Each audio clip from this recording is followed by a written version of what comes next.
another interesting story we wanted to tell you Speaking of about. Benghazi. So, you guys probably know Nina Turner running in a Democratic primary for an Ohio congressional district that was vacated by Congresswoman Marcia Fudge. And Nina has been dominant in this race, at least according to the polls that we've seen. Look, I mean, it's a special election in one congressional district. Sometimes these polls can be wildly off, but she's been leading the pack by far. Of course, Nina, friend of our show, even though we haven't gotten her on here yet. We will for sure in the near future, but she's most associated with the Bernie Sanders campaign. She was their national campaign co-chair, running on an affirmatively progressive platform, doing very well in this race.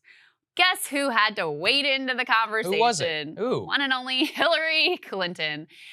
We can throw Hillary's tweet up here. She says she's proud to endorse Shontel Brown. That's Nina's primary opponent for Congress in the Ohio special election. Shontel made history as the first Black woman to chair her county Dem party, and she'll work to help her state and our country recover from COVID. Join me in supporting her. A lot that's interesting here.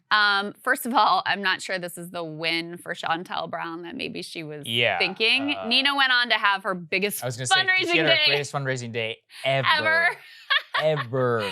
Which is amusing. But also, it just shows, like, my lord, the 2016 primary feels like a lifetime ago. And yet, still, Hillary Clinton is so obsessed with hating on anyone and anything associated with the Bernie left. I mean, that was one of the things that came out in the Amy Parnes, Jonathan Allen book about the election. Remember Bill Clinton, when Tom Perez was effectively made DNC chair by Obama. When he was crowned DNC chair by Obama. Bill Clinton said to him, you have one job, and it's to make sure that you crush the Bernie left. I'm paraphrasing, those weren't his exact words, but that was his exact sentiment. Right. The hatred and vindictiveness there knows no bounds.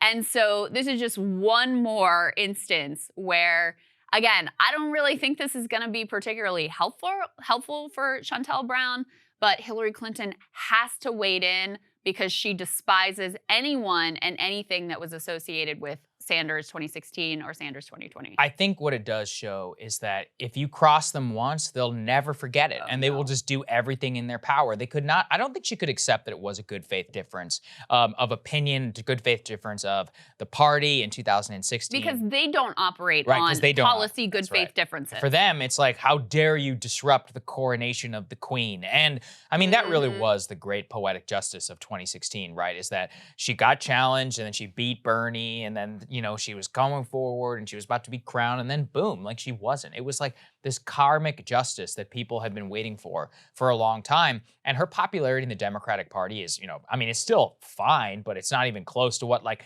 Bill Clinton was in his post-presidential years. And she's just a very bitter woman. And you can see how she conducts herself. What are you doing endorsing somebody in an Ohio congressional race? Does she go out and she speak up and endorse in every congressional race in a competitive Democratic primary? No way. And weren't we told, Krystal, that that was considered like bad form whenever other people get involved in, you know, they'll be like, oh, let the primary process play out. But oh, Hillary is now involved. Or when Pelosi, who was that guy she endorsed? Joe Kennedy or whatever. Oh, yeah. She like endorsed Joe Kennedy over Ed Markey. Ed Markey, which was so crazy. It was so weird. And you put all these things together and like, this is just like a declaration of war. And you would probably be better off, actually, if you just didn't do it in the first place. So really just, yeah, I don't even know what to say. I think it's an astounding display of hubris that she's still so pissed off. I mean, it's been like 5 years, man. Like come on, just move on. In a way, I'm actually kind of for it because I think the more out in the open the Democratic civil war is, the better. Because oftentimes what happens is like people like Hillary Clinton, they never stop fighting behind the scenes, in front of the scenes, doing everything they can to crush this movement on the left. Right.